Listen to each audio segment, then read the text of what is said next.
Hey guys, Cool Coffee here.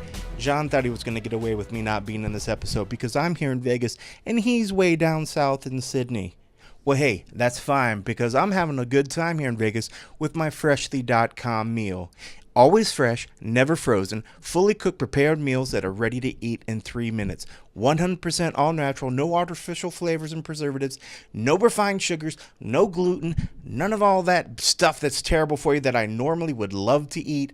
Folks, the prepared food has never tasted so good. Pop it in your microwave, 3 minutes, it's good to go. So if you get home late at night and you're tired and you don't want to cook, this is the way to do. So yeah, John, you might be down there in Sydney having a good time.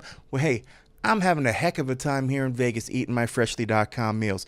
And if you all want to have a piece of this as well, go to our website, click on the ad. It'll take you to Freshly. Sign up. It'll get you $40 off the first 2 weeks. That's right, $20 off the first week. It's $20 off the second week.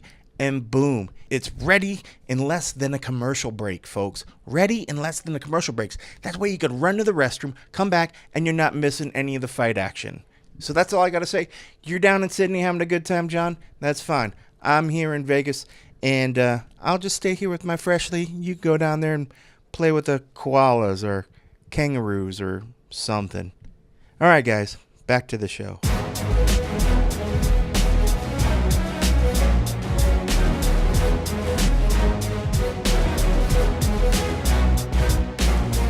Welcome to the MMA Roadshow, episode number 138. My name is John Morgan. Cold Coffee, well, he's dead. He did not get to make the trip. Fortunately, the good news is he's still alive, but he did not get to make the trip. Hey, let's be honest. It's an end-of-year card, and there's 2 expensive trips back-to-back, and the fine folks at USA Today asked if we could just cut back on the travel just a little bit. So I'm doing this solo, but I've got 2 great friends with me, Denis and Kacper from Submission Radio. We are in Sydney, Australia, your neck of the woods. Not your exact hometown, so to speak, but certainly your nation, the continent that you represent. How you doing, fellas? Feels good, man. Feels good not to get off like a 14, 16-hour flight and then see you guys and be all groggy and, unrefreshed from the flight. And, it's good to welcome you over here. You're always on our show, doing great work. So pleasure is ours, man. Wouldn't want to be anywhere else. I'm glad you guys were willing to do it, and I always do appreciate you having me on. I guess I should say that, I wasn't sure you would have spare time. You guys are just as busy as I am on a fight week. I know y'all like to put in the grind, but I guess if we're keeping it real, UFC Fight Night 121, Verdun versus Tybura, not the biggest card in Australian history. Yeah, it's probably the chillest fight week we've ever had. That's a polite way to say it. That's a polite way to say it. We've interviewed the same people about 12 times. I know everything about them, John. They've given me their credit card information, and I have made money from this fight week. Also, how about this? You, yourself, us, not much other media, we get a full buffet to ourselves and a room to ourselves where we just get to do anything we want. So this is great. I've been charging people money to come in and have some food. So money has been made for the first time in Submission Radio history from any MMA event. We're actually sitting in a ballroom. It's Friday afternoon here in Australia, which we always sit down and do the road show on Thursday night. It is still Thursday night back in the States. Friday afternoon during the time change, we figured, hey, let's sit down. We're in a huge ballroom, and you're right, media day just concluded. And you guys give me a sense. I mean, I sometimes the trips kind of run together for me, man. I'm fortunate enough to go all over the globe and cover a bunch of events. We knew going in this was going to be a smaller event, right? But, I mean, the media turnout, I guess, that you guys and I have seen the last couple of days, it's got to be the smallest of any Australian show to date, right? I find like at these events, there's sometimes a little bit of jockeying. Like people are kind of like, hey, I really want to get my camera in there because they're thirsty for the content. This is the most relaxed I've ever seen any of the media. Like, we actually heard that some of the media who were sort of offered, like, hey, do you want to come down and cover the event? They actually turned it down. Now, that could be for budget reasons. I'm not too sure. Maybe because you don't have these big star attractions. But the fact is, it is a card that's really, really full of local talent. Right. And I think maybe sometimes the UFC thinks, hey, when we come to this country, that's what people want to see. They want to see their own fighters. Maybe, I don't know whether it's something they'll learn from. Maybe it just could not be avoided. But I think the truth is, Australian fans, they love seeing their Aussie heroes get the wins, but really, when the big show comes into town, when the Americans come into town, the UFC, they want to see international talent. They want to see the guys they're seeing on TV. The heroes, the Cain Velasquez, the GSPs, the Michael Bispings, the Conor McGregors, etc., etc. Cody McKenzie's. Cody McKenzie's. Blast from the past. Of course, those guys aren't, I'm not expecting Conor McGregor to come down anytime soon, but like even in UFC Melbourne, like originally that was supposed to be in last November, that was supposed to be Rockhold and Jacare, right? People were really excited about that. So, here with, a guy like Verdum, who is from Brazil, doesn't really have any strong ties to Australia, and Martin Tybura, who is a Polish guy, doesn't have ties here, and sort of a low name, that being the marquee name, I just don't think it's, drawing all that much attention here. I think the funny thing is, John, as well, is football season's over, so the media over here really can get down here. When the footy season's on, what people don't realise is there's two codes. There's the NRL, there's the AFL, kind of like rugby and this other crazy Australian football league. The real game, the Australian rules football. Real men play that one. But our shorts are short and we have no padding. Flashback to me getting soccer kicked in the head in the lowest league possible after losing for 2 years in a row. But let's not talk about that. So, they're not here. We know media members who actually live in Sydney and they're still not here. So it isn't a great sign, to be honest with you, to see such a low turnout. It's a bit disappointing, but the buffet is ours, John. Make no mistake. I think you'll agree. Like we personally, we don't care. I'm sure you don't care. We all come in, we get our content. It is what it is. But it's just funny seeing like every scrum, every open workout. Well, there's really only 2 people asking questions. It's really us. Well, 3. It's really been us. us. It's literally all of us. You're right. I mean, at the end of the day, we're going to get the content for Junkie regardless. But you are right about it. I mean, I was I don't know. I guess I was just a little surprised to see how few people were here. That there was just no media turnout whatsoever. We should say that. First, let me just touch on the point, and I think you nailed it. And I don't think it's just Australia. I think it's every international market. Like the easy play is, dude, we got to get our hometown heroes, and that's true. Like Darren Till going to Liverpool, great idea. You got to do it. I mean, the hometown guy has got to get his moment of shine. But it's not over and over. I mean, I hear the European guys like, hey, man, this is a Cage Warriors card. Or the Brazilian, this is a Jungle Fight card. Like, I've seen these people fight 10 times on the regional scene before they came here. Like, I want to see the people I see on TV. So I don't think that's just the Australian market, but I do think that's key for the UFC everywhere. It's funny, just quickly, though, it does sort of come full circle because, like, Robert Whittaker was a guy that, he used to be another one of these guys, staples on the card. Right. And now everybody's thirsty for Robert Whittaker now because he's gotten that shine. He's the interim belt holder. Everybody's pushing and shoving. Please, can we have him for Perth? Whereas in the past, it was like, oh, great, Robert Whittaker, we're happy with that. We're over the moon. Yeah. All right, so let's talk. I should say, I did hear the ticket sales are pretty good. About 10,000 is what I'd heard, and that's before you get walk up, and that's not bad for a fight night event. Now, I know that there's been bigger ones here with pay-per-views and things, but for a fight night event, 10,000 seats is not bad. How much did Hunt not being on the card impact the fact that media is not here?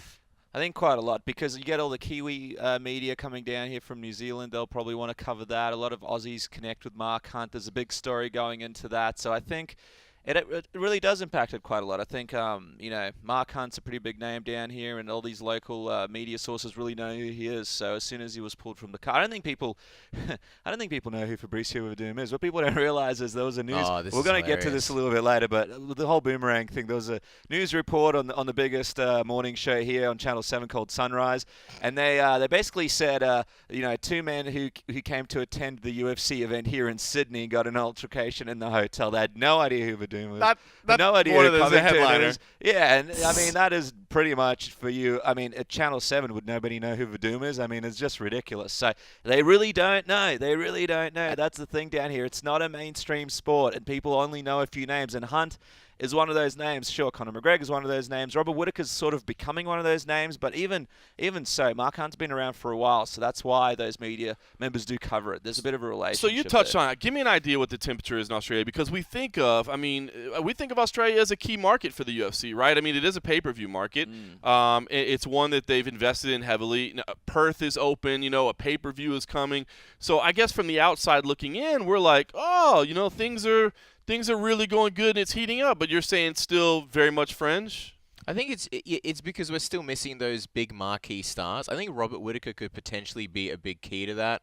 Mark Hunt sort of was, but he's getting older and he's a little bit further away from title contention, so I think it's a little bit harder to write articles on him, especially from a positive light. I think the media here, when covering Aussie fighters, is just very, very basic. They like those easy stories, Aussie going for title hopes, that kind of stuff. I think that's why, I remember at UFC 193 when they made that announcement, that was a huge thing in Melbourne. And speaking to some of the Aussie media there, I was talking to a guy from, maybe Channel 10, which is huge, one of the big channels here.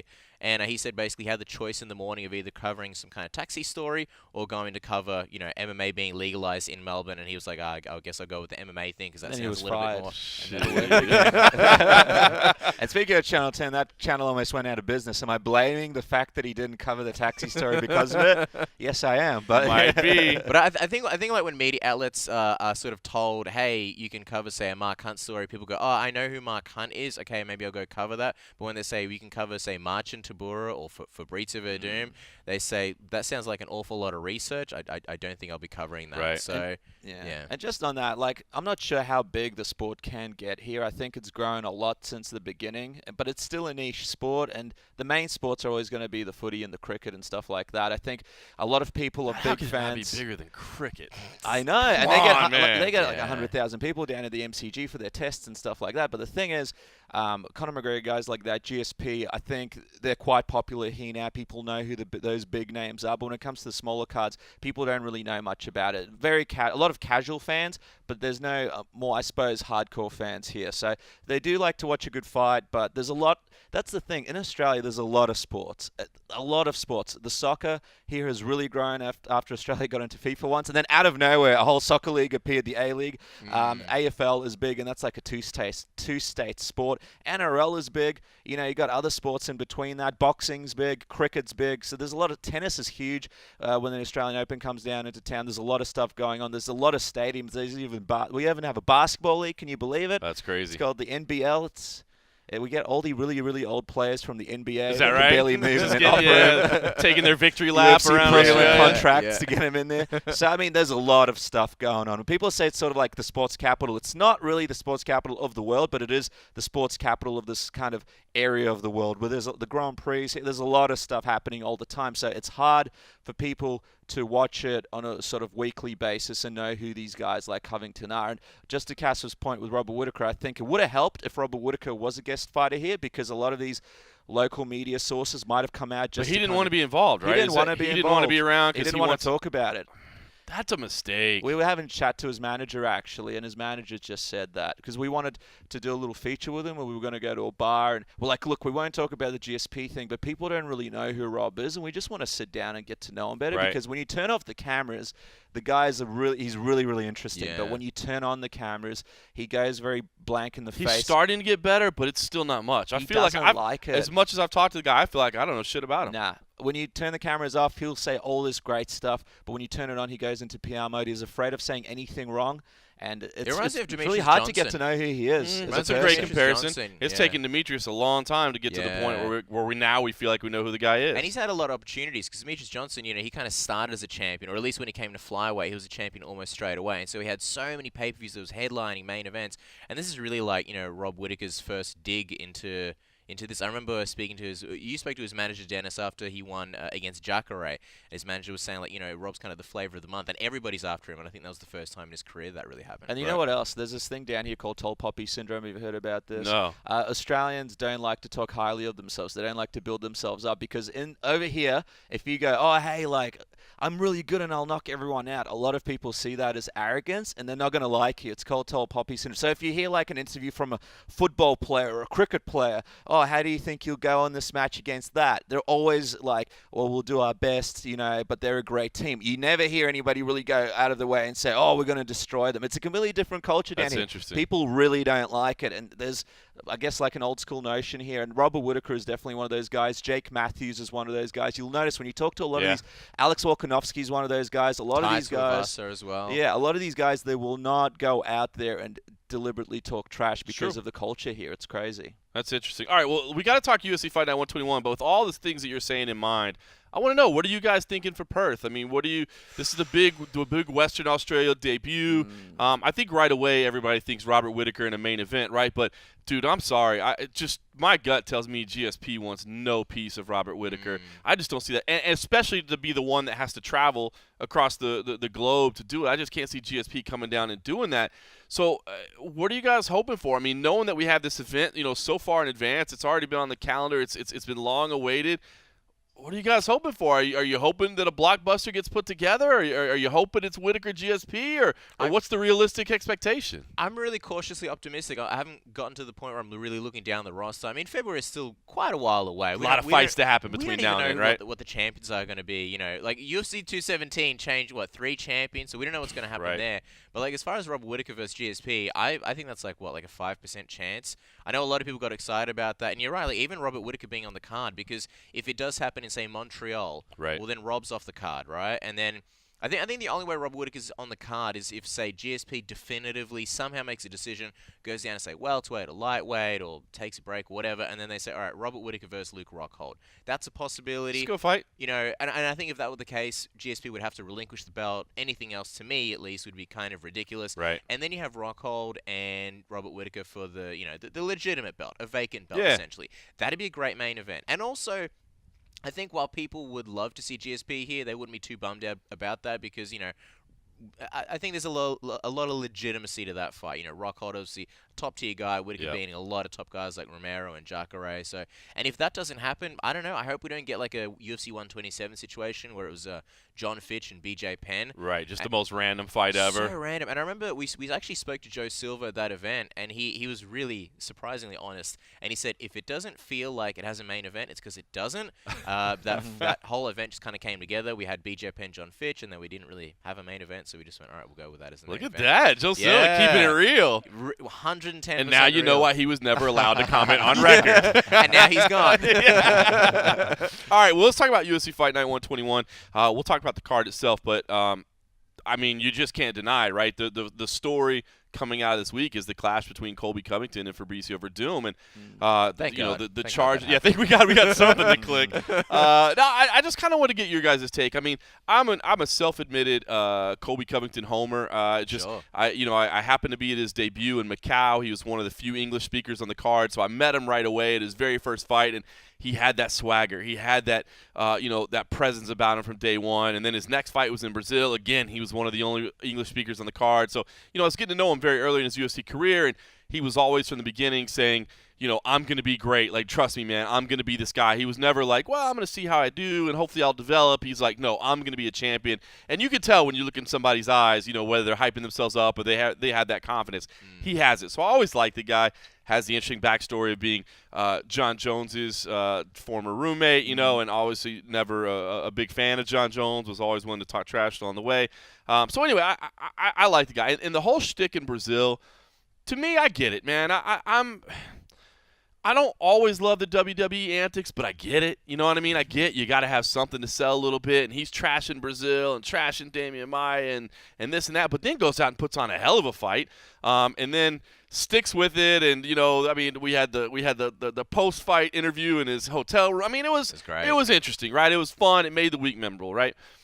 But I will say, and I know we're still getting all the facts. I think at this point, all of us have talked to people that were there or that were watching, and I think we've heard a little bit more about what happened. There's some people saying a punch was thrown. I still haven't heard anybody that was there say that Verdum actually hit him. But I don't know. Colby says there's still more tape to come out. So we still are learning some of the facts. But I guess what I'm saying is this, that even me, as a self-admitted Colby homer, feels like this was completely unnecessary. And I just don't get it. Like, talking trash and calling Brazilian animals when you're and maybe that's wrong in itself. And I've heard a lot of people, and it's true, I've seen a lot of people on social media that were like, American media, can you imagine if, Habib came to America and like, filthy American pigs, and like, how would you react? And I'm like, well, I don't know. I mean, I guess I'd get it. It's promo. We should do that. That would be so Wouldn't funny. that be great? He finally, that would be phenomenal. I guess we would probably react a little bit different. So I guess I can understand people that were offended. But I don't know. This just felt like too much. Like, this is not a guy in your weight class.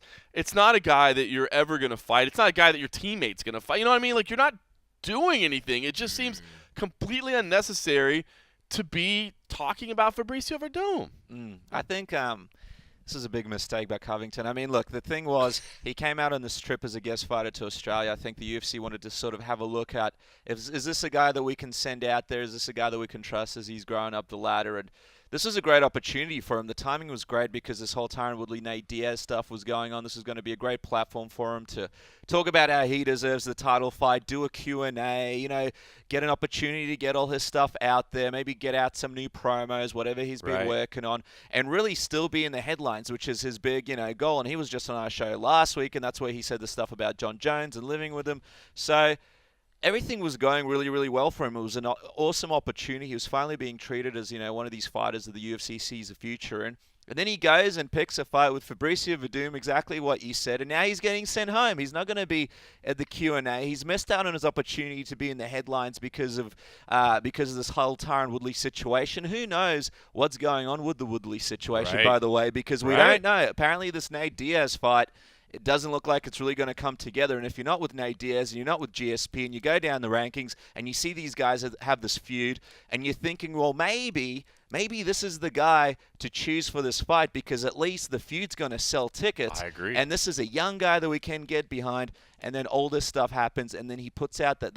So he made a mistake with Verdum, sure. But the second mistake that he made was when he jumped on Instagram or whatever, put on that live video and started saying what he said and tried to save face. How do you catch yourself in your own stream? Incriminated himself. I mean, oh my Because God, like that has been like the key word lately, right? I mean, that's been the hot topic lately. What happened was, this is my analysis of the situation. I got together with a forensic team. As you know, we've got a forensic team here at Submission Radio. Submission Radio, there's a lot of accidents. Strong. There's a lot of accidents. There's a big forest here in Sydney. So we got the team together and the initial footage of Verdum throwing the boomerang, it looked like Covington sort of backed off a little bit during that altercation, was sort of moving away. And I think he realized, hey, if I turn on my camera and if I say some mean stuff and I look tough, then I'm going to save face. And people are going to be like, look, this guy ran away from him. But because he was, I suppose, shaken a little bit, not in the right mind. He not said, thinking clearly. Not thinking clearly. He said the stuff that he said, and I think it even added more fire to the situation where the UFC is not only saying now,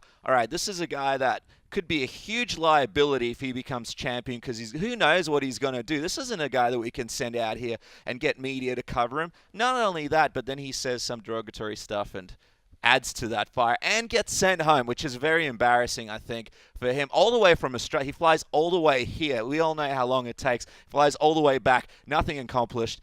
The police report, that's a big question mark as well. What exactly happened there? Was it necessary to put in this police report? Would it have been better for him to maybe figure this thing out behind the scenes and sort of stay away from putting in that report? Now, right, you're inviting the police to be involved, and maybe they say, maybe they determine you were in the wrong and you did something incorrect, you know? You can't lie on those things. That's the thing. So he's very adamant that he got punched, but if it comes out that he didn't get punched, he gave a fake police report. I mean, this could be a lot of trouble brewing for Covington. I think the whole thing, the UFC just see this as a giant pain in the ass. Like I was reading an article today, I think it was in the Sydney Morning Herald, and this is sort of Australian media for you, like just covering it very basically, and it wasn't necessarily a smear campaign for the UFC, but it's just one of those articles where you read and you think, like, if I don't know anything about the UFC, I'm looking at it in a bad sport. Like when they write what Covington said, when you read about somebody throwing a boomerang, and if you don't know anything about First UFC, of all, it is pretty funny, right? That a Yeah, boomerang, it's so funny. I mean, right? I mean, like, had a kangaroo hop by or something. I mean, that's really that is honest. just so Australian. Like 100 years from now, people are going to be like, "Oh, old mate, this guy Verdum, he chucked a boomerang at this other guy." It's going to be like stuff of legend. It's like an episode of The Simpsons. But it just kind of takes me back to like, when media used to write about MMA and UFC a very long time ago, and they used to use those terms like cockfighting and cage fighting. And if you read this, you don't know it about the sport. And if you don't know some of the, the more amazing and the beautiful moments in the sportsmanship, you're going to think, man, these MMA guys are just a bunch of idiots throwing boomerangs at each other, calling each other derogatory, anti-gay slurs and stuff like that. I think the funniest thing about it is, if you're going to start some kind of altercation, make sure there are cameras rolling and make sure there is actual media there. Right. Like at least even if it's going to be impromptu. You're or saying impromptu, if it's like if you're basically just doing something for promotion only. Right. So like, if you'll say Chael Sonnen and you're, I don't know, doing a Q&A or something like that, and then you want to, fake shove somebody, like do it, at a weigh-in where like you have the world's media there.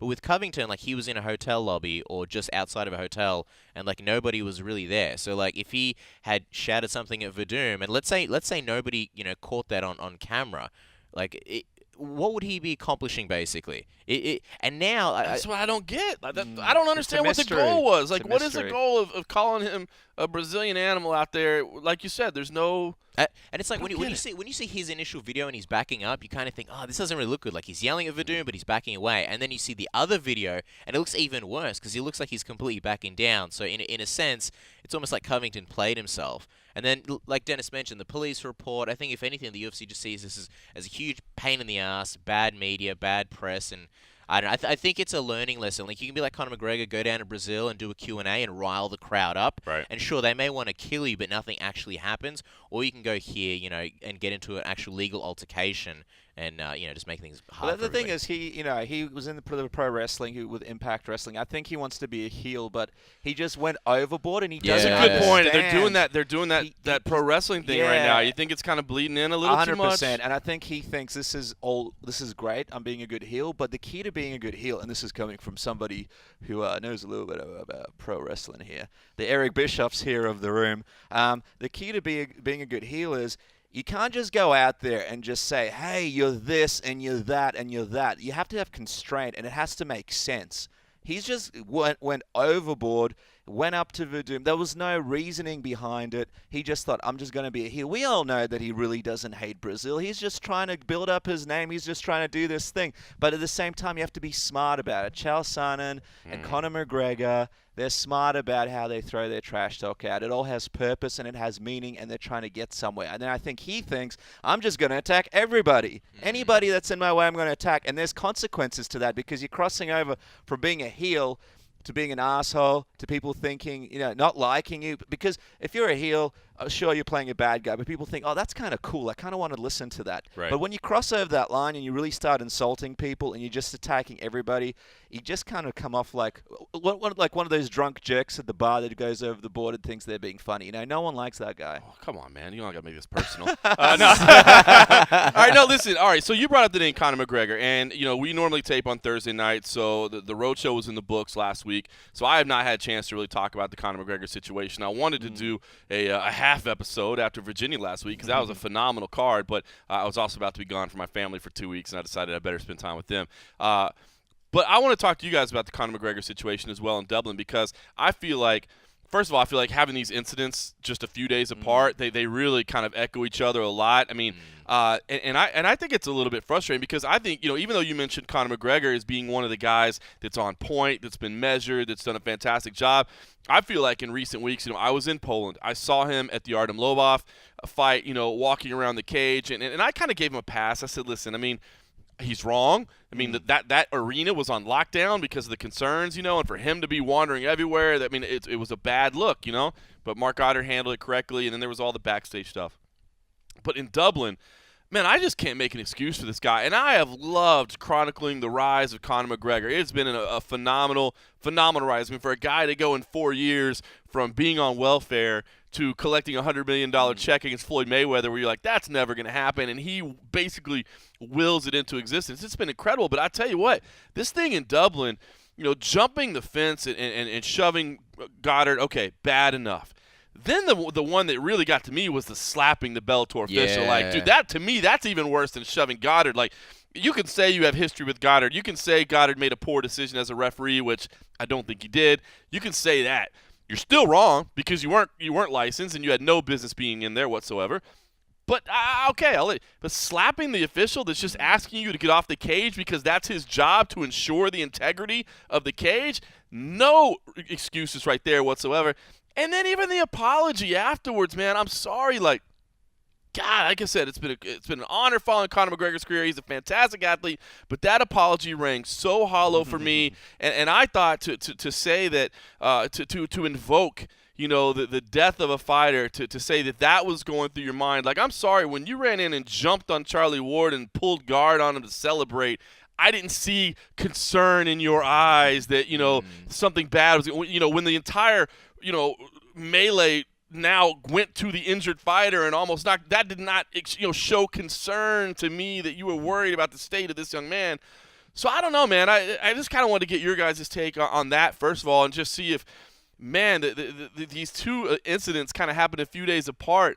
if it isn't kind of, I don't want to say souring you a little bit. I mean, you guys are, like you said, some pro wrestling fans, and the promotion is needed here. Sure. But Ex-pro wrestling. God, it's I don't know, man. It is kind of these back-to-back things, and you guys talked to a lot of fighters. I heard it in some of the interviews you were doing that I think were saying the same thing. And Fabricio Verdum was going out there saying, "I'm sick of this."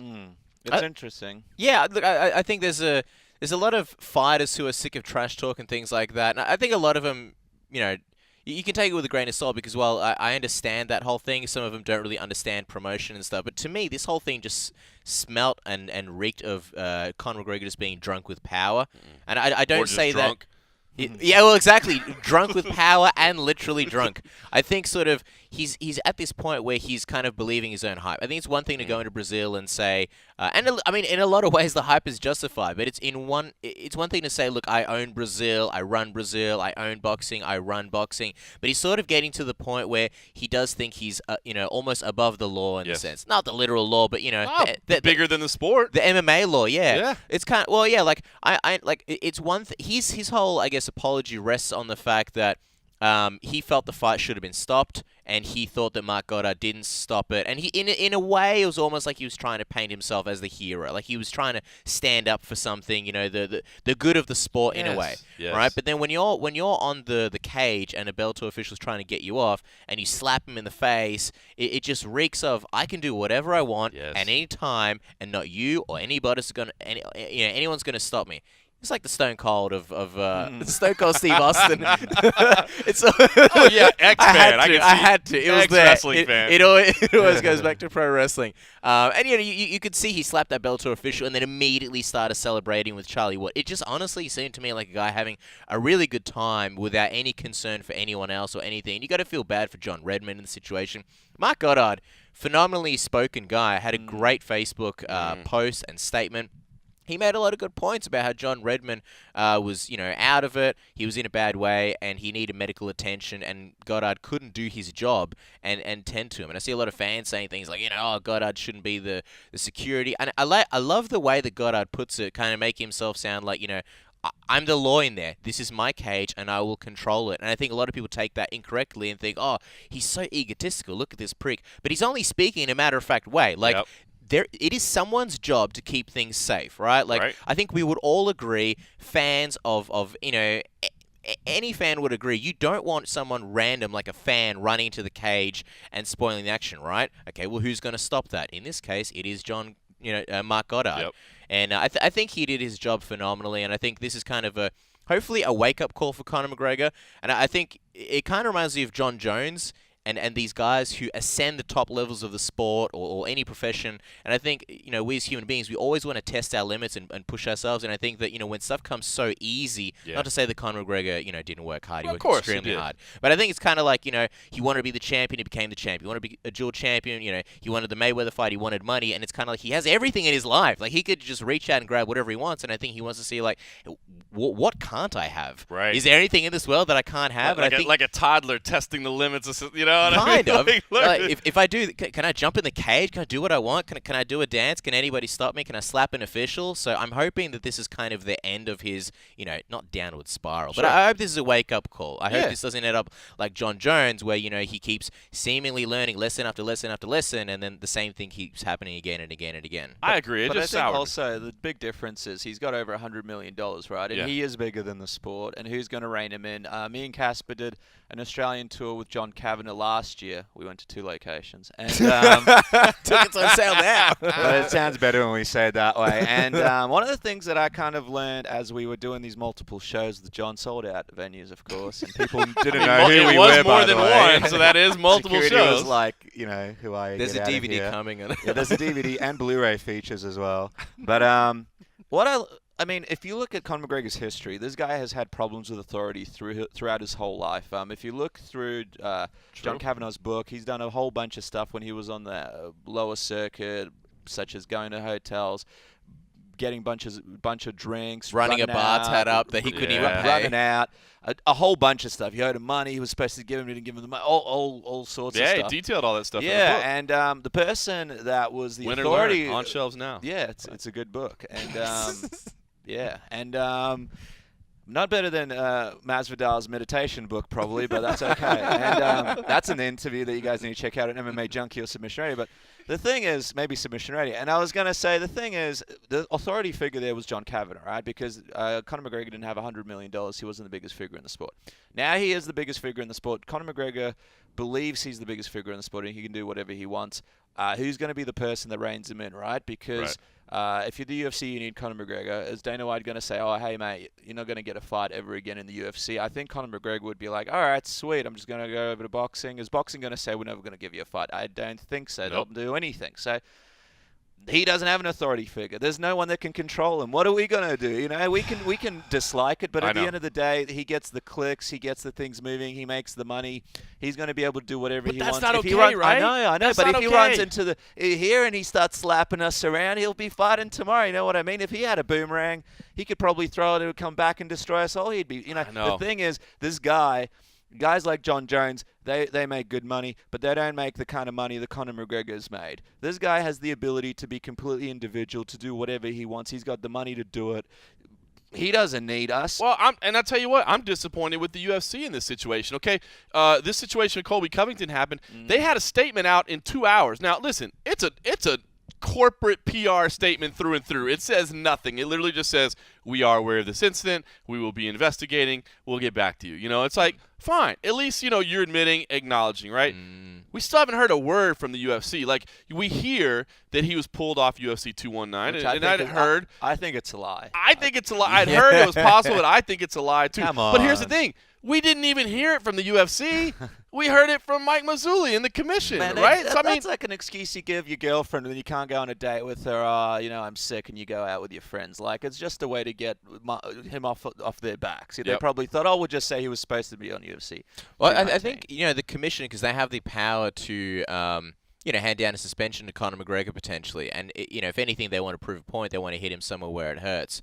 And I think maybe, you know, this is if the UFC even said this to Mike Mazzulli or put out a rumor through the grapevine that, hey, man, we're taking him off UFC 219. Maybe they're hoping that the commission will say, oh, he's taken off. All right, he'll learn a lesson. He's already been really hit him in the pocketbook there. We won't give him a suspension. Maybe that's what they're hoping for. If that's even happened. Yeah. Well, it is weird because, listen, I don't know. I mean, you know, I don't know how you do something that, because to me, it can't go unchecked. That behavior cannot go unchecked. It can't. But I mean, what are you gonna do? Fine him? I mean, how much are you gonna fine him? First of all, like, I mean, he just made $100 million. So if you wanted to do something that mattered, what would you do? Fine him like $1 million, which would still only be 1%, and that would be really shady to fine somebody $1 million. You know what I mean? Relationship and everything at the same time. And then, so I mean, I guess you could say we're not gonna license you for 6 months, which I think would be fair. I mean, if you said we're not gonna license you for 6 months, that would probably cost him one fight. That would cost him one fight. It would. But, I mean, the UFC, are they going to be cool with that? Because they want that money. They need that money. So it's such a hard position. I don't know what the right answer is, but I don't think the right answer is for everybody to just go like, it's Conor. We just got to live with it. You know what I mean? And there is a precedent for these kinds of things. Like Roy Nelson, you know, he got a punishment after he had his incident with Big John McCarthy. Right. And I think, like, you know, when you look at that situation, he was...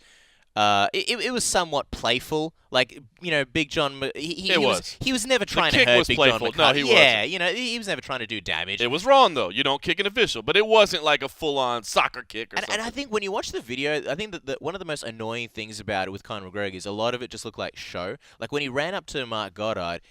Did you see him kind of pulling back? It did look like, is nobody grabbing me? Yeah. Somebody was supposed to be grabbing me, right? Like, he didn't really want to fight Mark Goddard. It was like the Eddie Alvarez chair situation. He didn't really want to throw a chair at him. He was just kind of like, I'm going to lift the posturing. chair. Security Steve, make back. sure you got me. Yeah, right? Yeah. Security Steve, are you in position? All right, cool, I'm going to go. 3, 2, 1, catch me. And then, so I think that's what's annoying. It also took away from Charlie Ward's win. That's the other really annoying thing about it.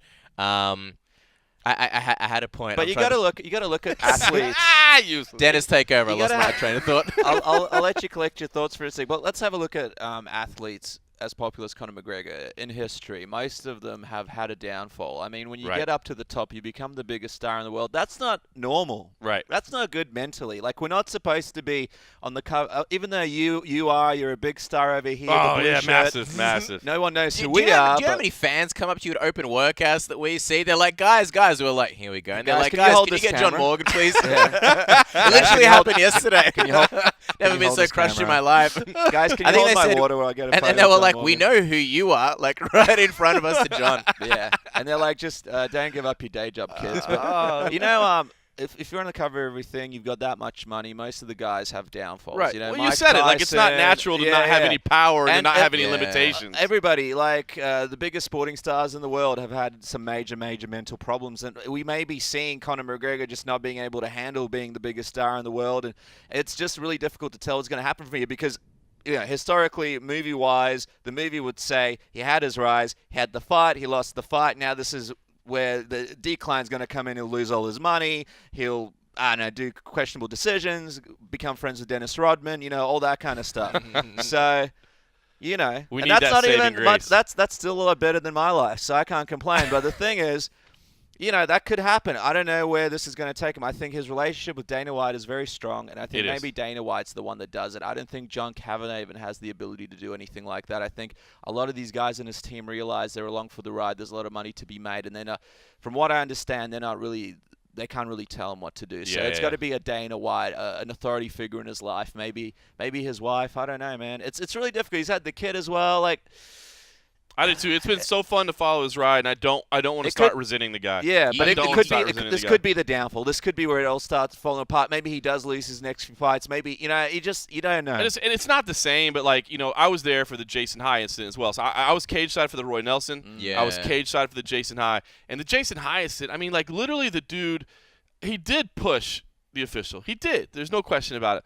But it was like he had just gotten TKO'd, he was rocked, and it wasn't even like a shove. It was like one of those get away from me, you know, it's like a come on, man. yeah, it was one of those, and then, he's gone for life, and I don't know. So, obviously, the UFC's not in a position to cut Conor. And that's the precedent. And that's what I was saying before. Like, I remember Dana White's words because they were very strong. And he says, you don't ever put your hands on an Right. official. You don't ever do that, and you don't ever come back from Yeah. that.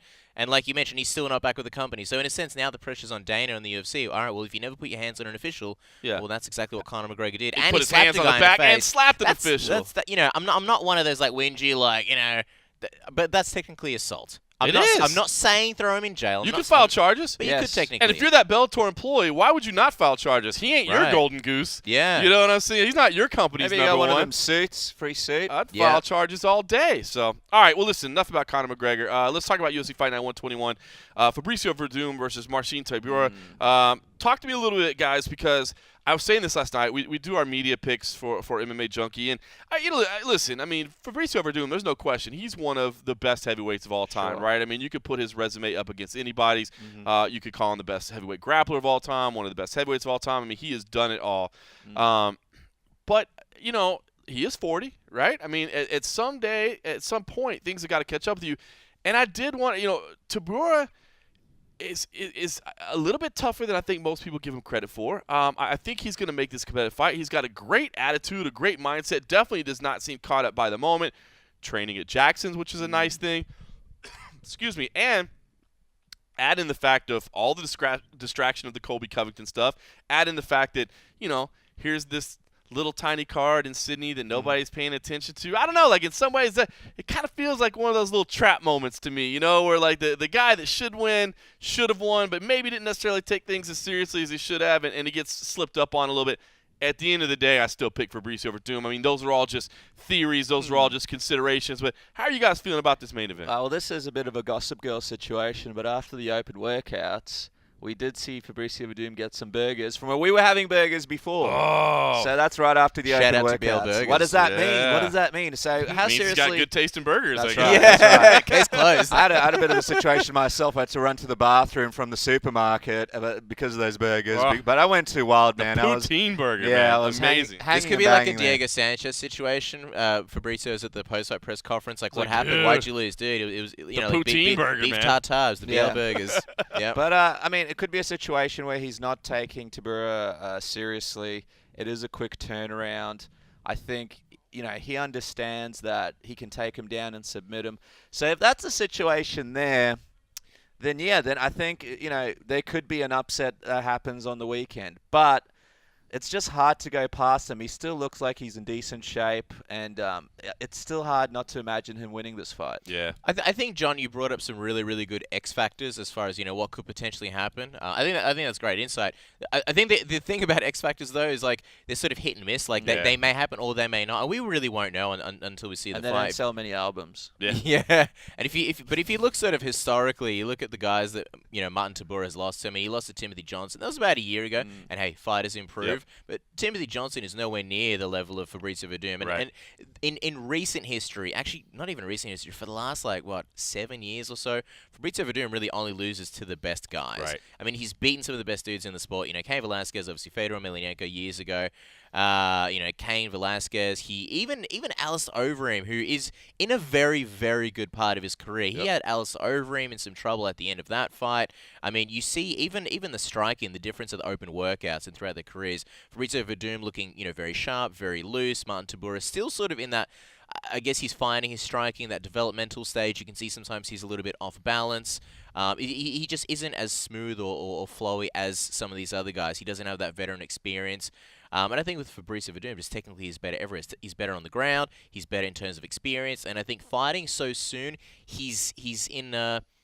You would think he's in very good shape. Right. Fighters, when they have that pre-fight anxiety and then they go fight again a few weeks later or a month later, I think that's what most fighters would prefer, right? You hear fighters all the time, even because you don't have to get out of that camp shape and then back in the camp shape, and fighting, obviously not every week, but every month or so, I think fighters, really like that. So unless Fabrizio Verdum kind of said, you know what, I'm in really good shape, I can take the gas off the pedal, I can have a few burgers, I can fight in a month, and I'll still be in pretty good shape. But I don't know, man. Even he said he's been here for 2 weeks. Yeah. This seems like a pretty focused Fabrizio Verdum to me. Before Cain Velasquez, where he was there for 6 weeks in Mexico, doing all the right things. 2 weeks, that's a long time in another country, flying all the way here. I mean, I don't know whether he's paying for that or the UFC is helping him with that. But if he's paying his own bills here, putting himself up, putting his team up, he's got a bunch of rowdy Brazilians. Babalu, I'm sure he's getting in on those burgers, all those wild hairstyles. He did walk out right next to me with a couple of boxes, I will say, and a wild denim jacket. That's a full-time job. So if he's paying that much money, I don't think he's going to let that go to waste. I think he's doing all the right things, and I don't know. Look, he'll probably win in 10 seconds, John. Yeah, no, listen, Verdum's a favorite. I just, if Tabor wins, that'll be good, though, I think. Because I like Tabor. Has he at least good. Impressed you a little bit? I mean, he with has. his poise, yeah. his demeanor. Yeah. He's great at doing the interviews. Yeah. He's been great around the media. We've interviewed him 100 times because of the other media here. He's still open to it. He was wearing a nice white shirt today. He tucked it into his pants. That's a European thing. I think we've each literally interviewed him 3 times. Yeah, we actually have. In the last 2 days, nonetheless. He's a great guy, so it's going to be interesting. Look, I'm happy that he got the opportunity. And look, Mark Hunt, that's a tough fight to have. At least with this fight, if you win, you're beating a guy that's ranked right up there. So it's a good thing. I will say one last X factor just on Fabrizio Verdum, the place he is in his career where he knows that this is his last chance to get a title shot. I don't think he's taking any chance or taking anybody lightly. Not Martin Tabor. Okay, guys, then our co-main event, Jessica Rose Clark, Jessie Jess, as she's known, against Bec Rawlings in a flyweight fight. I kind of want to get you, of course, this was supposed to be Joanne Calderwood, a bigger name opponent, but I will say I think Joanne Calderwood's reputation isn't quite as high as maybe it was at one time. And a couple losses, a couple stumbles along the way. So I know this was a loss of kind of a high-profile opponent, but another Australian comes in, kind of interesting. You get the 2 Aussie chicks facing off against each other, so I'm sure the atmosphere will be pretty fun in there. But I just want to ask you first. I mean, Jessica Rose Clark, Jessie Jess, not a huge name in the domestic community in the United States. Of course, we've known her a little bit, but does she register at all here, or is this somebody that's still kind of making her way in the MMA community? I think it's more of a hardcore fan type of thing. Definitely no casual fans, no. So it's going to be an introduction for a lot of people. And I wouldn't even be surprised if people didn't even follow this card and thought she was American up until the time she walked out. That's the level of name value that she's got, I think, down here at the moment. She is a local to Sydney, so I think that works in her favour. I think there's going to be a lot of people from her gym coming down. She has faced some veterans in the past. She took a loss to Sarah Kaufman, but she did come back and beat Karina Dam in her last fight, and that was in August. So coming fresh off a win. I see what you did there. Yeah, I don't know. I think to be honest, this is sort of this kind of reminds me of Karolina Kowalkiewicz and Jodie Escobel, right? In the sense that Jessie Jess is obviously vastly she has a lot less experience compared to Beck Rawlings, who's obviously been a UFC mainstay for quite a while now. I tell you what, I mentioned it to Beck yesterday, and I think this is a big fight for Beck Rawlings because first of all, it's amazing when you look at her UFC record. She's had all her success fighting here in Australia, right? She's struggled when she's fighting abroad, but she has been the one that's been banging the drum for 125 pounds. One of the biggest voices out there saying I am killing myself to get down to 115. I've got to get this 125. So I don't want to say pressure on her. And she said it best when I asked her. She said, "Look, there's pressure in every fight. I've got to win." But I almost feel like this is a key fight for her because she's been saying, "Hey, listen, the problem is I can't have 125. If she comes out at 125 and she's flat, now you go." Come on, where are you at? Should say, too, it kind of brings up an interesting point. We didn't get to speak to Beck Rawlings or Jessie Jess at Media Day today because they were both handling some extra medicals and stuff. And it sounds like a lot of guys on the card. The commission has kind of made some changes. And kind of interesting that, people were having to scramble a little bit to get their medicals done. And looks like, kind of higher levels of caution being taken, different regulations. So good, I guess, that the Australian Commission is continuing to keep their commitment to high-quality mixed martial arts and fighter safety. Yeah, definitely right. And I think from what we've seen of Beck this week, she's been really relaxed and she's been looking like she's different. Yeah, she's looking a lot different. So I think that's the interesting thing about this whole flyweight thing. It's kind of like I get this feeling about how anything can go. Like we know how some of these fighters fought at the lower weight class, but now this is their optimal weight. Beck has talked about how much this weight cut has affected her. So a lot of fighters say that. We've heard it 100 times, so now we'll see this weekend if it's really the factor, if it's something else. But she definitely looks happier. She looks happier, and she's got a bit of a following. I think if she does get a few wins behind her, she could be quite popular down here as well. Sure. She's popular as is now, so it's going to be very interesting. I think there are no losers here in terms of the UFC though, because whoever wins here, especially if it's a dominant win, though, they may have almost a new future star on their hands because both Australian girls, both marketable, so should be good. Tim Means, Bilal Muhammad. This one gets you excited, right? I mean, to me, I'm looking at this one, I think, you always have those ones on the card. You're like, that's possible fight of the night right there, right? And I mean, this one to me looks like it's going to be a lot of fun. There are a few, but this is one to me that stands out. Tim Means, Bilal Muhammad. I'm excited. Now, talk to Tim Means this week. First of all, he had some trouble getting down there. He missed his flight, had some delays, but he said he was fine. He was good to go. But interestingly enough, he said he doesn't think that Bilal is going to stand with him. He said, listen, after Bilal suffered a couple losses, that he thinks Bilal is basically kind of turned into a punch and then pushed into a takedown kind of guy, and that's what he thinks is coming. I don't know, man. When Bilal's on point, he can strike. I'm hoping that these two guys do stand toe-to-toe. I'm honestly down for any Tim Means fight, and I've been a fan of Bilal's for a while, and originally when we heard that JT Money was out, I was a little bit disappointed because obviously he's a really interesting guy and somebody that I really wanted to interview personally. So in itself, I was disappointed. But man, Tim Means, he's a really exciting fighter, really exciting stand-up fighter. So I think this is definitely going to be a banger. Yeah, I'm interested to see how Bilal looks in this fight as well because, like you said, this is a great fighter, but at the same time, this is going to be a big test for him. I almost feel like this fight has kind of gone under the radar a little bit. I don't think people overseas... I don't know why, but I do too. Yeah, I don't think people overseas realize this fight is happening. I think people are going to be in for a nice surprise if they tune into the card this weekend to actually see it's happening. But both guys, both guys are going to go in there, and it's going to be a very, very interesting fight. Tim Means, he's going through this whole thing, with the supplement company and everything going on around that. He was supposed to fight Cowboy Cerrone. I'm sure he still wants that fight. I'm sure he wants to put on a big dominant display and get a big name fighter. And Bilal Muhammad, I think, with a win over Tim Means, I think that could do a lot for his credibility in the UFC as well. So I did an interview earlier this week with Tim Means and touched up on that and followed on it. I love the fact that Tim Means is going through legal issues with this supplement company, and with all we hear about tainted supplements, right? I mean, if you're going to say that you were the victim of tainted supplements, then prove it, right? Go to court, get it done, stand behind your claims. I love the fact he says, listen, man, this cost me. He estimates it cost him $200,000 when you add in lost revenue opportunity plus legal fees, all that sort of thing. And he's like, I'm coming after it, dude. I love that attitude because I mean. It is. There are such things as tainted supplements out there, and I think sometimes it's easy to go, oh, Jesus Christ, here's another person saying tainted supplements. But if you really believe that you're the victim of tainted supplements, go after them in court. I love it.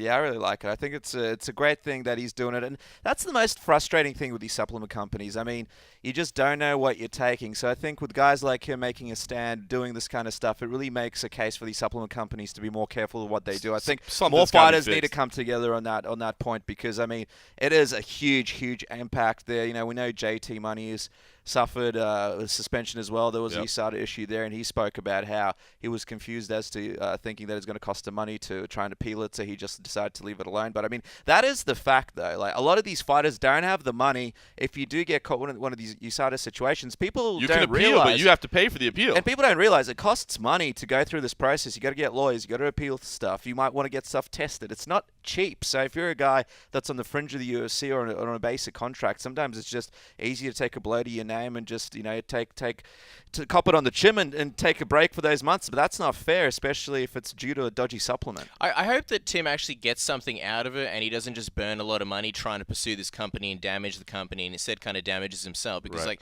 you know, from what little I know about the supplement industry is that a lot of these companies, even once they go bankrupt, it's very shady. They'll go under another name. That's exactly what he said. It's exactly what he said. He's like, they'll just start up another LLC, and now they're in new business. Something in the Cayman Islands, and exactly, and they'll continue doing the same thing over and over again. So I think that it does get to a point of detrimental returns. Completely off topic, but I saw. Have you guys seen Icarus on Netflix? I haven't watched it. I think so. That's the one with that Russian doctor and Rusada. I finally watched it on the way over here. Oh my God, it's so good. If anybody's listening and hasn't watched, I'm telling you, download on Netflix.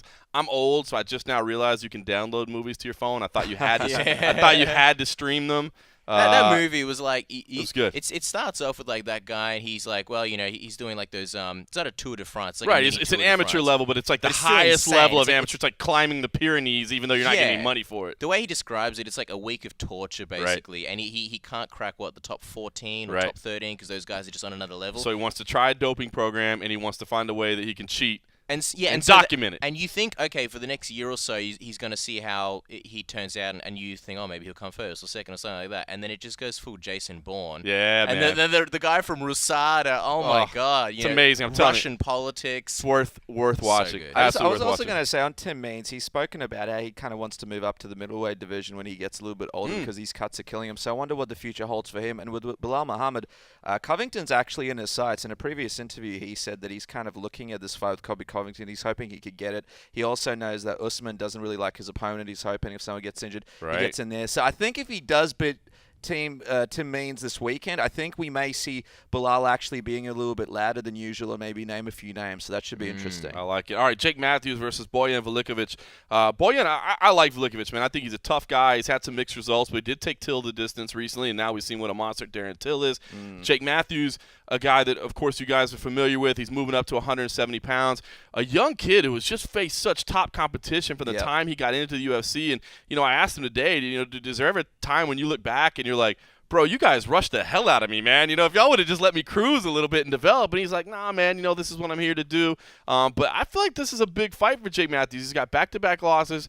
Again, top competition. But, I mean, this is a guy that is supposed to be the flag bearer for the future of Australian MMA, right? I mean, is there some pressure here for him to prove that he's still that guy? I think there's a secret story behind it here that people don't realize, and that apparently is that his weight cut was killing him. When we spoke to him today, he said that after 20 minutes in training, he started to become dizzy and couldn't, keep going. So if this is a guy... This is in fight week, by the way. When he's doing fight week. So if this is a guy that can barely do that during fight week when he's getting down to weight, what can he do when he gets into that octagon? He must be...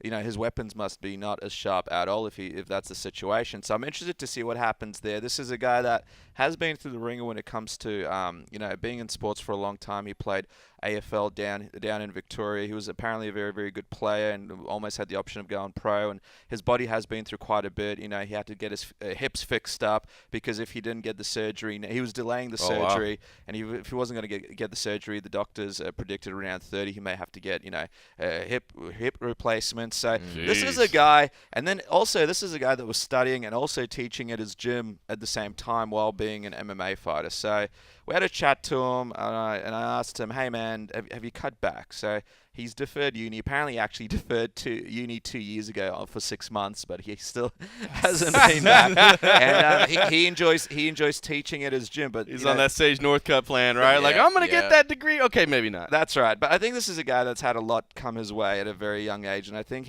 even though he won't admit it, I think he now realizes he needs to chill out a little bit, slow down a little bit, and just do what's right for his body and his future. And I feel like a lot was put on him very early, too much, man. Almost too much. And I think he didn't want to slow it down. He just wanted the fights to keep coming. Yeah. He wanted his name to keep growing. But with that, a lot of these setbacks came. So I think almost like a Sage Northcutt type thing. I mean, the guy was that young, and he was having those type of expectations put on him. It's funny because I remember a long time ago when Sage Northcutt just burst on the scene. We asked Jake, like, hey, are you eyeing guy like Sage Northcutt? Would you want to fight with him because he is kind of a star? And he said very politely, look, I don't think Sage Northcutt is on my level. I think I passed those fights, to be quite frank.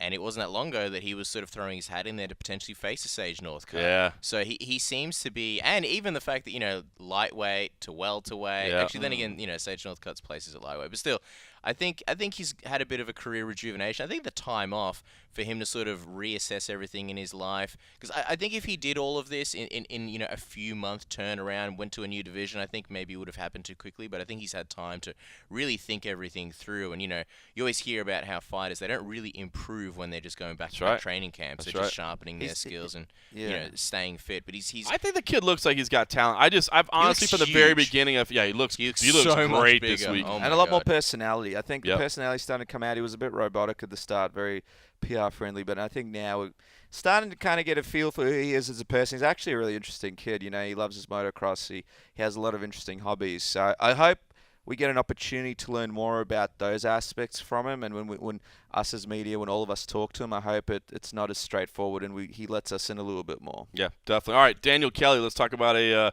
Australian hero hero, there. Dad's Army. Elias Theodoro. Interesting matchup here. Daniel Kelly, and I talked to him about the one thing I love about Daniel Kelly is that he is just such an open, honest, straightforward guy. And, you can ask him questions that aren't exactly fun to talk about. And, of course, we had to talk about the knockout, right? And, I mean, with all that he's done in his career, it's weird because he was on a 4-fight winning streak going into that fight this summer, right? And then just gets laid out cold. And it's not pretty. And he's 40 years old, and we know he's a family man, and we know that, his legs are held together by rubber bands. He's basically said, right, I got to be able to wear the knee braces or I can't compete. So, I mean, there was a part of me that was like, is this the last we see of Daniel Kelly? Like, does he think? I mean, because who wants to see their dad or their husband get knocked out like that, right? And it's so weird because he had been so effective. I mean, it just keeps proving people wrong. So on the one hand, like I'm glad to see him back, but on the other hand, I did have to ask him, did you think about walking away? And he's like, look. Of course I didn't want to get knocked out. Like, it sucks. But as you said, I did have some wins, and I still feel like there's gas in the tank. So I think this is kind of an interesting matchup. I mean, Elias certainly the younger guy, and the main event, he's certainly enjoying walking around talking about his Pert Plus representation. He's a spokesperson apparently for Mattel as well. He was talking about with us in an interview. This guy's across the board, across a whole bunch of stuff. He was telling us how he's got plans of being in a movie and a TV show because he believes that's going to actually get him better fights in the UFC than if he has back-to-back fights and back-to-back victories. This is a guy that's very marketing friendly, marketing orientated. When you speak to him, is smooth as silk. He's a good-looking guy.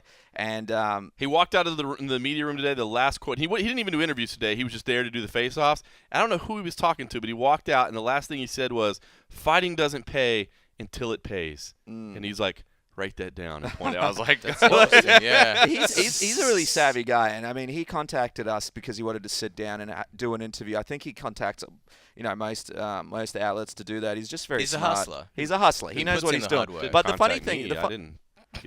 Well, John, I think get an email or a tweet or nothing. So that was $50 slipped under the table. We can't have identical content all the time. But I was going to say, one of the interesting things was when we spoke to Dan, he was actually quite bothered by some of the trash talk that was happening, I suppose, through Twitter and stuff like that. There were a few images shared.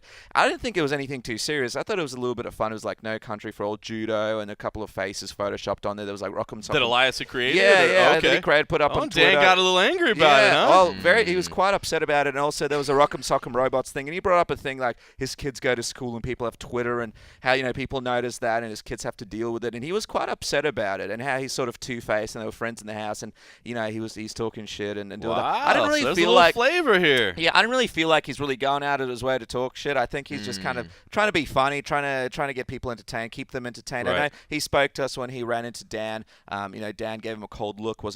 He came up to Dan. I think he wanted to have a bit of a chat or whatever. And Dan wasn't down for it. So did he call all Australians dirty animals? Is that what But Daniel Kelly, I mean, it is. I mean, I try to say this, and obviously we've been down here a lot, and I'm sure you guys get sick of hearing it, but for people that don't listen to the show all the time or that don't always watch these Australian cards, I mean, it's not out of the realm. I mean, Kelly's a hero down here. I mean, the guy is honestly the guy gets so much love. It's amazing. Yeah, for sure. I mean, I think he's a guy that everybody can relate to, right? He's the everyman. He's the underdog.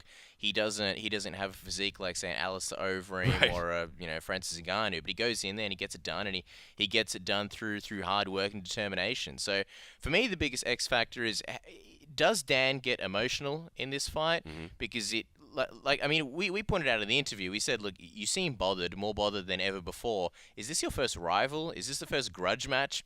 Like, who would have ever thought Dan Kelly in a grudge match, the most easygoing, laid back, I'll take it as it comes kind of guy, and here he looks pretty pissed off going. And what did he say? Did he say, yeah, it's kind of?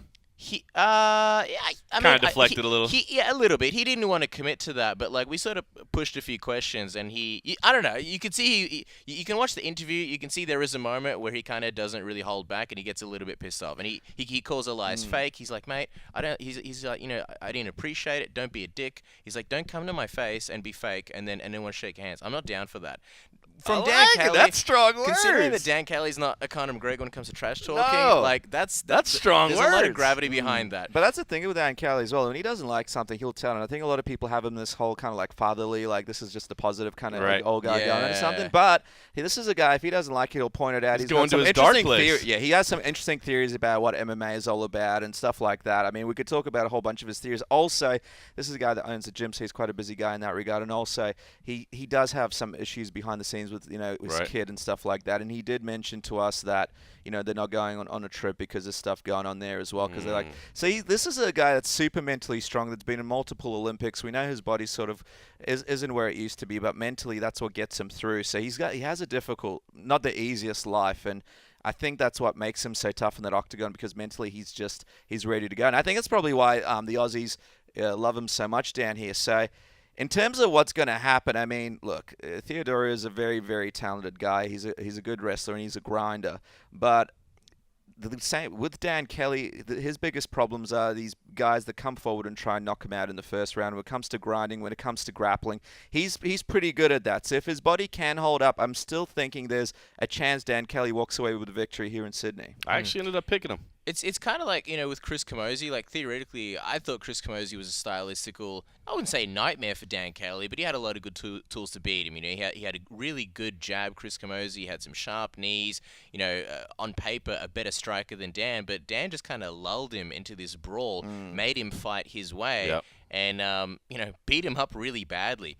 So I think for Elias, this could be a really dangerous fight. I mean, let's not beat around the bush. He's a beautiful man, beautiful mane of hair. Modeling is. I'm glad we could get right to it, Kacper. It was the elephant in the room. Hey, somebody had to say it, right? We were all thinking it. To quote a great man, we're not horsing around, right? This could be a really bloody fight for Elias. If he is lulled into that kind of fight, we have seen Elias fade sometimes, going later into these fights, and I think Dan Kelly, I wouldn't call him maybe the king of the grinders, but he's a really good grinder. Yep. And I think the longer the fight goes, can Elias stick to a really strict game plan? Can he stay on the outside for 3 rounds? Dan Kelly was talking about how he's got a lot of tricks up his sleeves, a lot of things that, I think, and that's the crazy thing about him is that he's such a, he's an old guy, all right? He's such an old guy, but he's still improving every fight. We saw a lot of interesting trips in the Rashad Evans fight. And, Elias just isn't that kind of guy who's going to go out there full force, try and take his head off like a Brunson, or even a Sam Alvey. So you don't have the necessarily imminent danger. Yeah, and my big question with Elias is always his approach to MMA. I don't believe that focusing all your time outside of MMA is what's going to get you to rise in the ranks of MMA. And the guy just has so much going on, you know what I mean? And He's spoken to us before. He's not in a rush to take lots of fights back to back. He likes to take it easy. He wants to focus on these outside projects. To me, my opinion of that is, he's not the best Elias, that he could be because of all these things. So I'm interested Keep to an eye see on the upset. if maybe he's distracted a little bit. Maybe he thinks Dan's not on his level, because let's not forget, when they were in the house together, Dan did not look impressive, and maybe that's still the mental picture that he's got. So. All right, let's talk about Alex Volkanovski versus Shane Young. Shane Young, the third different opponent for Volkanovski.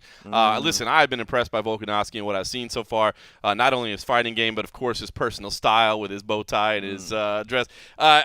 Surprise! I didn't fact check this, but a reporter said this week, and I didn't know. First Aussie versus Kiwi matchup in UFC history. Is that possible? Really? I didn't even know Yeah, that. somebody threw it out there. I hadn't heard that. But I don't know. What do you guys expect out of this? I mean, Shane Young coming in on incredibly short notice. I think did you guys get a chance to talk to him? Yeah, I mean, he's a great guy. It was an interesting situation, actually. This, this guy, 8 days' notice, and he was actually having problems drawing blood on the day that we were supposed to interview him. So we were just sort of hanging around, and then eventually got him very, very later on. But this is a great kid. He's had a pretty rough life over there in New Zealand. Grew up in a rough part of town, but is very mentally strong. Apparently him and Alex got close to fighting a few times before. They know each other quite well. Like Alex said during the scrum, the person in his corner was a previous training partner of Shane's. Right. So these guys, and he spoke to us behind the scenes and said that he needed this fight because he needed the money for this fight. He was afraid this fight was going to fall apart. So he actually got together with the person behind Shane and actually got this fight together to make sure it happened. So I'm sure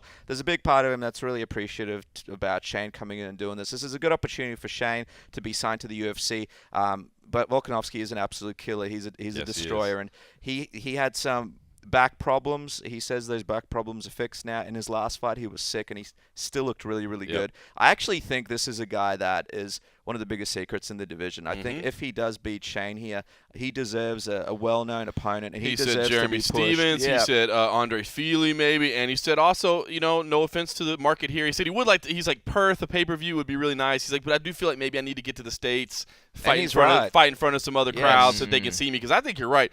I'm fortunate enough that I've gotten to come down here and see him quite a few times, but I've been impressed by what I see. People don't know who he is. That's the big thing. It's like he's in the UFC, but he's in UFC Australia and not UFC Worldwide. Right. People don't know who he is. So it's almost like people don't see him as a UFC fighter. And I think he had this long dream of being in the UFC and fighting the best of the best. But let's be honest, that dream hasn't really become a reality yet. He's really struggling to get these fights together. He's struggling to get these opponents together, and nobody really knows who he is. So this is a great guy, but he needs to make some money for his family, and he wants to blow up. He's put everything into MMA, and after this fight, I think he deserves to really get a little bit of a push from the UFC, especially in this division where there's a whole bunch of gaps in the division for a new star to emerge. I like his whole gimmick where he talks about he's the nice guy in the sport. He doesn't like to, talk trash. I think it's refreshing, and he's a really, really exciting guy. His wins come in the way of finishes. So I mean, how could you not like him? I think sort of, and in terms of the actual matchup, like Shane Young, he's never been finished, and Alex Volkanovski, obviously known for his crushing KO power. We all heard the stories how he used to be 97 kilos. What is that, like 210 pounds or something like that? That's insane. Really, really heavy guy playing, NRL rugby. Saw some of the old pictures in some of the media this week. I mean, he just was looked like thick. a balloon. Yeah, it was so round. And him being. For those who don't know, Alex Volkanovski was a former AFC champion, obviously an Aussie regional promotion, and Shane Young was actually an XFC champion. And these guys kind of, I guess, circled around each other on the regional scene. There were times where they were supposed to fight, and then for whatever reason, it didn't happen. Shane kind of alluded, it didn't really make it sound like Alex was ducking him, but he kind of said, like, there were offers for that fight to happen, and Shane was like, look, why would you take on a guy like me when you're on a 10-fight win streak, knocking on the door of UFC, making it sound like that wouldn't have been a smart fight for him to take. Alex kind of took exception to that. I was like, oh, really? Okay. Is that what he said? Him, having that gimmick of being a nice guy, didn't want to talk trash, but yeah. And on Shane Young's, he's a really, really nice guy, actually. For a guy who's making his UFC debut, like, obviously, if you look at the interviews on the channel that we've got up, obviously there are bigger names, but he's one of the interviews that has done better, and that just kind of goes to show the support. The local love from New Zealand. Just a really nice guy, always smiling, very laid back, kind of sort of has that laid back approach, kind of like a lot of Aussies, but he's an open book. You ask him anything, he'll tell you, kind of like someone who else we'll talk about, and that's Ashkan Mokhtarian. Well, let's get to the prelims, because it's funny, we sit here and we talked about this is not the biggest card ever, right? But we spent quite a bit of time talking about the intricacies and the storylines that make card. Now look at this prelims, and Ryan Benoit versus Ashkan Mokhtarian. Mokhtarian did not have a great debut, but my God, his interview that he had with us at the workouts yesterday was great. His brother was there as well. Their passion was phenomenal. Will Brooks and Nick Lentz, obviously you have the history that goes back to UFC 216. I had a chance to interview both of them, and neither one of them, they're like, this isn't a rivalry match, but fuck that guy. You know what I mean? It's like, they're both like, I'm going to kick his ass. Anthony Hamilton versus Adam Wiesrak, I guess I have personal interest in that because that was the fight that was supposed to happen in Poland, and then, you had the soccer ultras come in and force a reschedule. Did you see any of those guys, by the way? Because Adam apparently had no idea. He seemed clueless. Well, they were backstage. So, so what happened was they were backstage about to come out for the weigh-ins for the ceremonials, and all of a sudden, like, these people come in, and they come in right at the end of the Q&A, and you actually see Dan Hardy go, oh, look, we have some more fans there, but, like, they don't cheer for anything. And we were like, it was weird because you could see him, and we were all like, who are these people? Like, they just look like I mean, you know how, like, you don't know who they are, but you're like, those people want trouble. You know what I mean? So they came in, and we were like, man, that's a weird-looking crew there. And then, so we're like, all right, well, local fans, whatever. So then the ceremonial weigh-ins start, and, like, you're like, I wonder which Polish guy they're here to cheer for. And then, like, a Polish fighter would come on the scale, and they're all just, like, arms crossed on their chest, not doing anything. You're like, what is going on? So, literally, my understanding is, and we talked about it a little bit that week, but, like, I mean, Security Steve and the rest of the crowd, I mean, they're literally like, making a call, like, on the fly. Like, literally, like, as they're about to go out, like, don't do it. So, I mean, it was a crazy situation. And then the final prelim, Damian Brown, a guy that has an interesting story about, it kind of admits he had the pressure of not being under contract after his last fight kind of got to him. He got knocked out. And he's a prison guard, and he served, obviously, for the Army, and used MMA as a way to rehab after injuries and get over PTSD. So look at these prelims. I mean, this is the FS1 prelims. I mean, tell me, is it Mokhtarian that stands out to you? I mean, I would say that's our buddy Christian's friend over here. I mean, he's always had his back. He had a rough go first out. Like I said, I love the Brooks and Lentz kind of rivalry match. I mean, I like Frank Camacho as well. I didn't even get a chance to talk to him this week. He's a good dude. But what are the storylines or the fights that you're looking most forward to on that little section? Man, I really want to see Ash do well. Christian's videographer is one of the greatest videographers in the world. He's got a scruffy beard, and he's got a terrible taste in movies, but it's great to have him on the crew. And, he's very, very close to Ash, so we've gotten to know Ash's story. He's got an incredible story. Australian top team is the squad. Australian top team is the squad. What an incredible team at the open workouts. A lot of support from the crew there, and it was almost like an Australian top team open workout, really, I think. It was almost like the Oscars. It was just acceptance speeches, great promos. Great. Everyone was getting pumped. And I guess we're kind of jumping ahead, but Nadia Kassim is an Australian top team fighter as well. So here's the interesting story. They're all bound together. So obviously you've got Ash, his brother Suman, who is featured in that scrum as well, and Nadia is going out with Suman.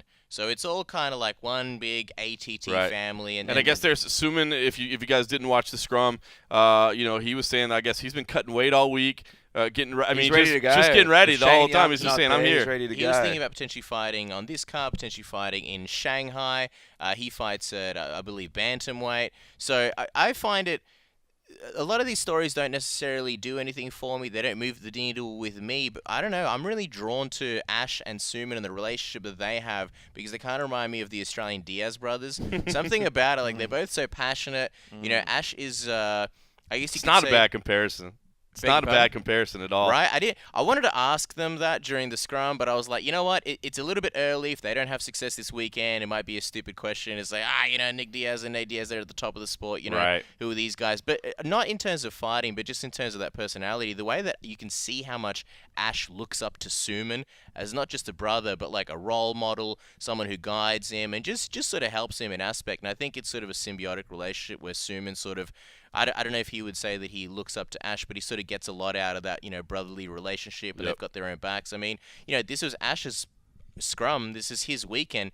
Suman's not even in the UFC, even though he's not. And he wanted his brother right there with him. He said, "Come be in the scrum," and I think that's kind of very Nick and Nate Diaz, where they're always looking out for each other, and even to the point where they don't want to take certain fights because it affects their brothers' careers. So.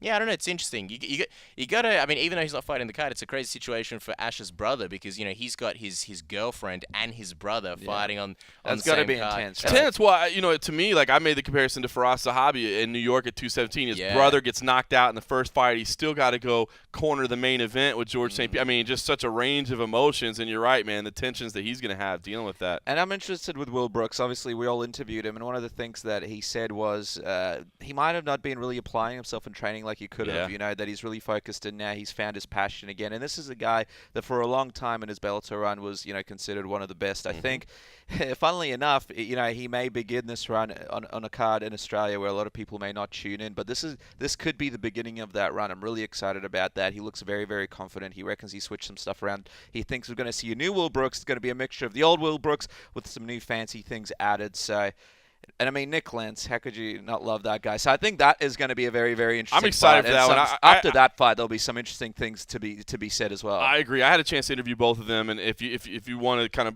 read up on it or just listen to it, they're both on our YouTube channel. But again, it was both low key. Like, is this a grudge match? No, it's not a grudge match. But I'm gonna kick that guy's ass, and he was a bitch. And I never liked him in the way. You know what I mean? It was, So it was kind of. I really liked it, and both of them swear that they can break each other, and I'm all over it, man. I think that's just gonna be a good one. on Brooks, did you in your interview did you speak to him about I guess his personal life and what's been going on in the last year or so? Well, he talked a lot about the fact that, at least when I was talking to him, he talked a lot about the fact that he, first of all, was very committed to his family, trying to get things worked out there. And he felt like he was basically like skipping practice to get things worked out with his family because he felt like he needed to be a better husband and a better father. Yeah. And now that he feels like he's got that. And he also talked about, too, which I thought was kind of interesting. He's like, I used to fight with a chip on my shoulder like it was me against the world. He's like, then I made a little money. I got a house. I got a wife and a kid. And he's like, now it's not me against the world anymore. Now, he's like, and I needed that kind of kind of motivation. So yeah, apparently someone in one of his trainers came up to him and said, "You're back." He's like, "What do you mean?" It's like, "You're back. You're the way that you used to be. You're back in training. Like this is the old Will Brooks." This is after he came back to the gym after like either weeks or months, and he thought he meant like, "Oh, you're back in the gym," but his trainer meant like like you said, like you're back to your old self, and that kind of lit a fire under him that he could be that old Will Brooks, and he did find something in him. But speaking of Nadia as well, I'm very interested in seeing her fight with Alex Chambers. I mean, we were talking about Dan Kelly being 40. Alex Chambers is 39. A very, very impressive feat to be in the UFC at that age. And she's had a couple of years off. She was talking to us about that. She's making a comeback. She definitely has a following here in Australia. And Nadia is. It's very impressive that she's in the UFC. Like her boyfriend said, that she's been training MMA for a couple of years. She's had 4 wins, and now she's in the UFC, and she's going up against a veteran like Alex Chambers. So it's going to be very, very interesting. Apparently, Nadia's striking ability is very impressive, and she's young, she's hungry, she's ready for this fight. But at the same time, you've got this wily veteran and Alex Chambers, and she is very, very pumped to be in there. And this is the most interesting thing, a little bit of behind-the-scenes stuff. Alex Chambers, while she seems like she's the nicest person, there's a little bit of animosity there. She doesn't really. She's not. Yeah, she's given Nadia a few looks here and there. We were about to do an interview with her and sit down and do an interview, and obviously Suman was sitting there talking to Christian, just sort of a little bit further up there, and we asked her if she's ready for the interview. She sat down, and then Suman left, and then we did the interview. So she kind of didn't want to do it around him. There's a bit of a rivalry there. I'm really interested to see what happens in this fight. You don't really see Chambers be much of a trash talker, but she had her represent hoodie on, and the whole maybe Nate Diaz thing was happening. So where there's a bit of attitude there. Maybe she's been out for a couple of years and she's realized, hey, I want to do this. I want to have a bit more attitude. But this is a person with like a degree in science, a very, very educated person who was very, very nice to everyone for a really long time. But there's a bit of animosity there, so it's going to make things very, very interesting on Sunday morning. That's on Fight Pass. The other 2 fights there, Janelle Lausa versus Eric Shelton, which I think is an underrated fight. I think that's going to be a lot of fun. And it kicks off with Rashad Coulter versus Tai Tuivasa, heavyweights kicking off the card. And this could fight be fireworks, right? And it should have been higher up on the card. Yeah. Let's not beat around the bush. Tai is a huge prospect in the heavyweight division. This is a guy that's been training with Mark Hunt and taking those punches and sparring and making Mark Hunt work hard for it. Yeah, apparently he's one of the only guys who can stand with Mark Hunt in training, like properly stand like other and people bang who with just Mark Hunt. wears them out. Yeah. And it's interesting to sort of circle back to what you were asking about before in terms of where is MMA in Australia. In terms of popularity, it might be a little bit plateaued for now. But one thing that you're seeing, like with Alex Volkanovski and Tai Tuivasa, is these guys who we were speaking about this years ago. Funny enough, we're having this conversation here in Sydney, Rockhold versus Bisping in 2014 in November, about how, man, if a lot of these guys who went into rugby and NRL, these athletic beasts, these Samoan guys, these Polynesian guys with just huge bone density and just raw natural athletic ability, strength, KO power, speed, agility, if they could just, stop going to NRL and go into MMA, and that's Tai Tuivasa to that's Tai Roosters Tuivasa player and Alex Volkanovski. Yep. just a phenomenal athlete, kind of very similar to Mark Hunt in the sense that if you look at him physically, like he doesn't look like a physical specimen. Tuivasa was on his way to being a national team guy, right? I mean, he was legit proper, prospect. Yeah, that's right. And apparently the culture in football clubs, which that's one of the interesting things about some of the sports here, the football clubs here, AFL, NRL, especially on the more local levels. A little bit of it is about playing the sport, but a lot of it is about going on the trips, getting drunk. What? Yeah, it's all about these irresponsible athletes. I know. And he told grow up. He told a ridiculous story about over here in Australia, funnily enough, there's these slot machine type things called the pokies, and they're available at a lot of pubs. And a lot of the clubs, a lot of local sporting clubs have them. It's a big money earner, but it's a big problem here in Australia. And he was talking about a crazy story. How he, I think, dropped like 20 G's one day on that, and that was one of the things that sort of made him want to go over to MMA and switch Didn't he it quit up. The next day? Something like that? It's a very, very the environment isn't easy. And in all seriousness, though, a lot of really big problems with young men committing suicide in NRL. There's just a crazy culture of depression and suicide. Really, really big problem in NRL, especially around the junior teams. One of my girlfriend's brother's friends who was playing for one of the junior teams for the Melbourne Storm, unfortunately passed away recently, and a few others that were related to him. It's very, very difficult. It's very, very sad, and it's because the culture isn't where it needs to be. And he recognized this. He's gone over to mixed martial arts. And me and Kacper interviewed him today, and as much of a nice guy as he is a scary individual. Yes, we would not want to get on the wrong side of him. It's one of those guys that, sometimes you interview a fighter and you go, how can this guy be a fighter? This guy's the nicest guy ever, and maybe he's not the biggest guy. Volkan Ozdemir, kind eyes. Yeah, kind eyes, nice kind eyes, endearing looks. This is a guy where you're like, I hope he doesn't misconstrue anything that I joke around about in the interview, because I'm afraid he'll touch me with one finger and it'll cease to exist. So this is one of those guys, man. This guy's not playing around. He's got huge hype behind him. He should be up higher on the card, because this is a guy that UFC is really going to be able to push in the future, we believe. There's a lot of similarities between him and Mark. Like it's kind of funny, like that whole pokies thing. I think Mark Hunt had his spell with that as well. But even like we've heard some stories about Ty, and like he's a guy who likes to have fun, and he said it himself. He likes the blue. He's no stranger to fights, and I think Christian's our videographer's obviously. I don't know if I'd really say close, but he's very familiar with his team. Actually, pretty close with his team, and he swears that Tai Tuivasa he's a killer when he spells blood. He always compares him. He said it a million times. He's like Vitor Belfort. When he has you hurt, he just goes in for the kill, and pretty fast for a heavyweight as well. So it's good. It should be a great way to start off the card. Oh yeah. By the way, if Volkan Ozdemir wants to get rid of that no time thing, kind eyes isn't bad, right? Just kind eyes, yeah. Volkan, kind eyes, Ozdemir, Bambi eyes, doe eyes, hungry eyes, right? Hungry eyes is always the best one. That's great. All right, guys. Well, listen, I have kept you guys too long. Well, really not, because you guys keep me forever all the time. So. Yeah. No, but I appreciate it. Like I said, you owe us a 3-hour interview, John. Oh, shit. Man, the odds get paid off big. Would you like I think to do we it still now? owe you like 2 hours of our time. I love it. No, it's funny because to me, it is one of those cards. It's not the biggest card ever.